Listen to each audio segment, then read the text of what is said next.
Hi అండి, hello నమస్తే. నేను మీ జర్నలిస్ట్ గోపిని. తిరుపతి గరుడ వారధి ఫ్లైఓవర్ పైన ఇవాళ ఘోర దుర్ఘటన చోటు చేసుకోవడం జరిగింది. ఇద్దరు యువకులు, చంద్రగిరికి చెందిన యువకులు అంటే తిరుచానూరు నుంచి మామిడికాయల మండీల పైన నేరుగా వస్తున్న సందర్భంలో ఒకసారిగా లక్ష్మీపురం సర్కిల్ వద్ద ఒకసారిగా ఫ్లైఓవర్ పై నుంచి కూడా దాదాపుగా ఒక 60-70 అడుగుల నుంచి కూడా పైనుంచి అక్కడ యాక్సిడెంట్ జరిగి అక్కడ నుంచి కింద పడిపోవడం జరిగింది. ఈ ఘటనలో వాళ్ళు చనిపోవడం జరిగింది.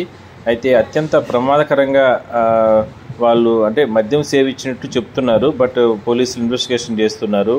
అతి వేగంగా వచ్చిన కారణంగానే ఈ ప్రమాదం జరిగినట్లు కూడా అధికారులు గుర్తించడం జరిగింది. సో దీనిపైన పూర్తి స్థాయిలో దర్యాప్తు జరుగుతున్నారు. స్థానికులు మాత్రం అంటే ఫ్లైఓవర్ పైన అంటే ఏదైనా స్పీడ్ బ్రేక్లు ఇట్లాంటి వేస్తే కానీ బాగుంటుందని కూడా చెప్తున్నారు. సో చూడొచ్చు ఏ స్థాయిలో ఎంత హైట్ నుంచి టూ వీలర్స్ ఒక్కసారి ఆ టూ వీలర్ నుంచి నేరుగా ఎంత దూరం నుంచి కింద పడిపోయారో చూడండి. చాలా ఫ్లైఓవర్ల పైన వెళ్ళేటప్పుడు చాలా జాగ్రత్తగా వెళ్ళండి అనేది ప్రధానంగా అధికారులు చెప్తున్నారు. మేము ఈ కింద వస్తున్న గరుడవాడ ఏదైతే కింద వస్తున్న లక్ష్మీపురం సర్కిల్ దగ్గరలో సమీపంలో ఇద్దరు యువకులు పైనుంచి ఇమీడియట్ గా ఇద్దరు బాడీస్ పడే సందర్భంలో యువకులు పడారు. ఆ యొక్క సందర్భంలో ఇమీడియట్ గా ఒక బాడీ 50 మీటర్లు మరొక బాడీ 50 మీటర్ల డిస్టెన్స్ లో పడిన సందర్భంలో ఇద్దరు కూడా ప్రాణాపాయపోయే స్థితిలో ఉన్నారు. ఆల్రెడీ వాళ్ళు ఎలా ఉన్నారో పరిస్థితి అయితే చాలా ఘోరంగా ఉంది. ఇద్దరు కూడా ఫాస్ట్ వస్తున్న చాలా ఫోర్స్ గా వచ్చి ఇద్దరు కూడా 2 బాడీలు పడాయి. అప్పటికే వాళ్ళకి మోకాలు చిప్పలు బాడీస్ అన్ని కూడా ఇరిగిపోయిన సందర్భంలో ఉంది.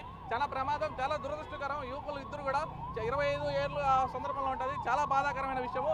ఇమీడియట్ అంబులెన్స్ అందరికి కూడా ఫోన్ చేయడం జరిగింది. అందరూ కూడా పైన కూడా వెంటనే తిరుపతి యొక్క ఎవరైతే పోలీస్ శాఖ ఉన్నారో వెంటనే వాళ్ళందరూ కూడా ట్రాఫిక్ శాఖ అందరూ కూడా పైన తగినమైన చర్యలు తీసుకోవాలి. రాత్రి వేళల్లో పగులు వేళల్లో చాలా యాక్సిడెంట్లు జరుగుతున్నాయి.